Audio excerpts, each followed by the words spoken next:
Warahmatullahi wabarakatuh. Om Swastiastu, Namo Buddhaya, salam kebajikan dan salam sejahtera untuk kita semua. Perkenalkan, saya Dian Resipani Irwandini dari Bisnis Kreatif 22B. Nah, pada video kali ini saya akan menjelaskan Procure to Pay ataupun PUP pada UDU 16. Nah, sebelumnya saya akan menjelaskan dulu, jadi apa sih Procure to Pay ataupun P2P itu?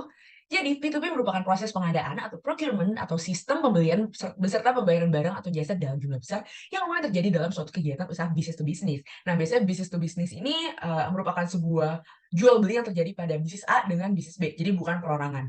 Namun, Procure to Pay juga sering disebut juga dengan Purchase to Pay atau P2P. Nah, Procure to Pay nantinya akan melakukan integrasi dan sinkronisasi mulai dari proses pembelian, penerimaan, hingga akun payable dari alur kerja hingga penanganan dokumen yang berkaitan dengan kegiatan tersebut. Terdapat sejumlah dokumen yang kerap digunakan dalam proses ini, diantaranya adalah formulir persetujuan pembelian, purchase order, laporan penerimaan barang atau jasa, serta invoice dari supplier. Nah, ini beberapa proses ataupun proses dari P2P, yaitu RFQ, yaitu Request for Quotation, kemudian PO, yaitu Pre-Order, kemudian Receive, kemudian yang selanjutnya adalah Vendor Bill, dan yang terakhir adalah Payment. Nah, untuk lebih jelasnya, kita kerjain dulu yuk untuk study case-nya. Jadi, study case ini akan kita kerjakan menggunakan UDU. Nah, untuk study case-nya adalah PT Bakeries Indonesia merupakan salah satu perusahaan besar di Indonesia yang bergelut di bidang F&B ataupun food and beverage. Perusahaan ini membawahi beberapa brand pada bidang bakery, ice cream, healthy food, dan lain-lain. Untuk dapat memperluas pangsa pasarnya, perusahaan ini berencana membuat sebuah bazar besar yang menjual seluruh produk mereka. Oleh karena itu, PT Bakeries Indonesia membutuhkan beberapa alat untuk kebutuhan bazar mereka dengan melakukan penyewaan barang, yaitu 10 tenda dengan harga Rp500.000 per tenda dan 20 meja dengan harga Rp50.000 per tenda. Nah, untuk memenuhi kebutuhan tersebut, PT Bakeries Indonesia memutuskan untuk melakukan penyewaan kepada PT Idris Berkah. Pembayaran akan dilakukan setelah barang diterima dengan dilakukan secara tunai. PT Bakeries Indonesia juga merupakan perusahaan yang berambisi untuk terus tumbuh lebih besar sehingga ingin pencatatan keuangannya selalu sehat. Maka dari itu, PT Bakeries Indonesia akan langsung membayar secara lunas pesanan yang mereka berikan ke PT Idris Berkah menggunakan cash. Guna menyelesaikan proses pembelian ini, perusahaan ini akan mendelegasikan seluruh proses pembeliannya kepada divisi purchasing oleh Piping, warehousing oleh Fatan, dan financing oleh Fitrah. Nah, jadi dari PT Baker Dough ini memang mereka memiliki banyak brand di bawahnya ataupun banyak restoran-restorannya sehingga mereka ingin membuat sebuah bazar yang dapat menjual brand-brand tersebut dan itu dibutuhkan tenda yang cukup banyak. Oke, langsung saja kita coba untuk selesaikan permasalahan ini ya. Kan dengan email utamanya, ini saya ada admin, kemudian login, baik. Kemudian untuk langkah pertamanya adalah kita ke bagian apps terlebih dahulu. Dan kita download nih beberapa hal yang dibutuhkan, yaitu ada invoicing, inventory, dan juga purchase. Nah, ini kebetulan udah saya install ataupun download semua. Dan yang selanjutnya kita harus mengaktifkan developer mode, itu ada di bagian setting. Kemudian kita ke paling bawah ini ada activate di developer mode. Langsung saja kita tekan. Baik, ini sudah ada untuk tanda kumbang-kumbangnya. Kemudian yang selanjutnya, oh ya, by the way, tanda kumbang ini berarti kita sudah berhasil untuk mengaktifkan developer mode ya. Kemudian langkah selanjutnya adalah kita membuat user-usernya. Ini kita kembali lagi ke settings. Kemudian kita pilih users and company. Ini ada users. Kita tekan untuk bagian usersnya. Dan di sini saya sudah membuat beberapa user yang akan digunakan nanti. Nah, contohnya yang pertama ini adalah Piping Purchase. Oh ya, untuk membuat usernya sendiri nanti kita tekan new. Kemudian kita isi dari namanya, kemudian email address-nya, dan ada beberapa hal yang harus dijadikan administrator. Oke, sebagai contoh untuk pertama ini kita lihat dulu Piping. Nah, di Piping sini sudah saya tulis untuk namanya ada Piping Purchase, kemudian email address-nya piping.purchase. Dan kemudian selanjutnya karena memang ini untuk bagian purchasing, yang kita jadiin administrator hanya di bagian purchase saja. Dan di bagian lainnya ini kita isi dengan kosong. Nah, ini kita isi kosong. Kemudian langkah selanjutnya adalah tekan action.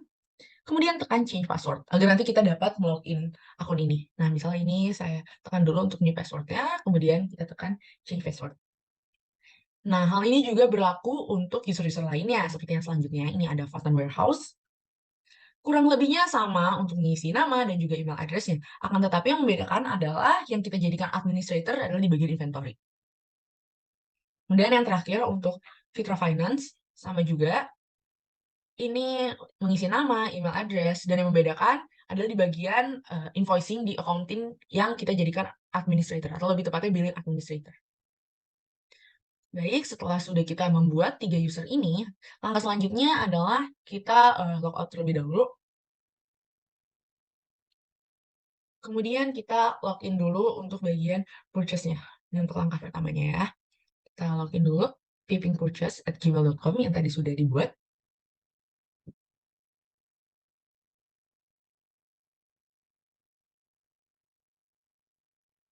Baik, selanjutnya kita ke bagian home menu dan kita tekan purchase. Nah, di sini udah ada langsung di pilihan request for quotation, tekan new. Kemudian ini kita tulis dulu untuk vendornya, berarti PT Idris Berkah ya. Mohon maaf, PT Idris, tunggu tadi di sini kepada PT Idris Berkah. Oke, betul. Untuk PT Idris Berkah. Nah, ini terus itu kita create as a new vendor. Kemudian yang selanjutnya ini untuk produk-produknya langsung aja kita add produk. Ini ada tenda. Kemudian tendanya tadi seperti di soal jumlahnya 10 dengan harga 500.000. Oke. Yang selanjutnya ini ada meja dengan jumlah ataupun kuantitas yaitu 20 meja dengan harga 50. Oke. Kemudian untuk teksnya ataupun pajaknya ini kita hilangkan. Oke, dan selanjutnya kita tekan send by email. Kita send. Oke, di sini sudah terlihat bahwa langsung ada tulisan ini keberapa nih? Ada kode yaitu P00009. Oke, ini lagi loading terlebih dahulu.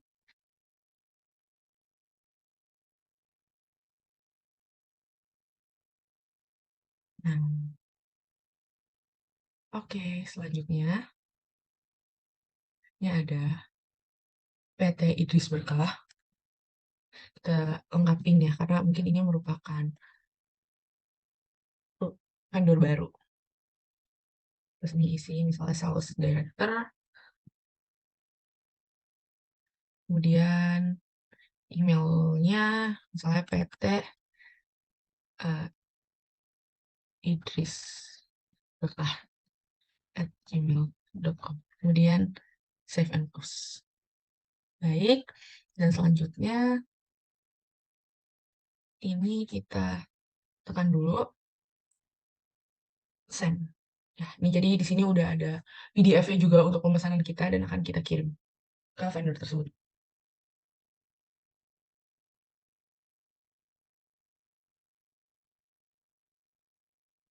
Oke, nah selanjutnya kita coba ke bagian warehouse. Nah, untuk masuk ke bagian tersebut, kita harus menggunakan incognito ataupun menggunakan bosan beda. Ini new window incognito, kemudian kita masuk lagi ke dalam localhost, ya.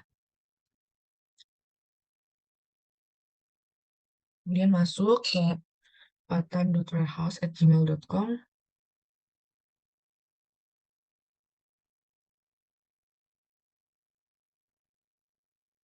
Tekan home menu, kemudian tekan inventory, kemudian ke bagian receipt. Ternyata ada masalah dan tidak muncul pesanannya di inventory. Nah, saya coba kembali ke user purchase dan ternyata saya lupa untuk menekan confirm order setelah mengirimkan email.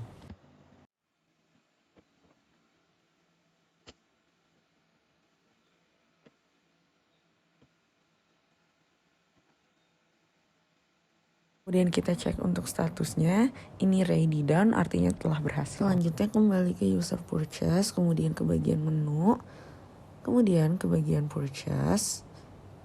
Nah, ini kita ke bagian yang tadi ya, RFQ, kita tekan pesanan yang tadi, yang awal. Kemudian ini kita tekan create bill.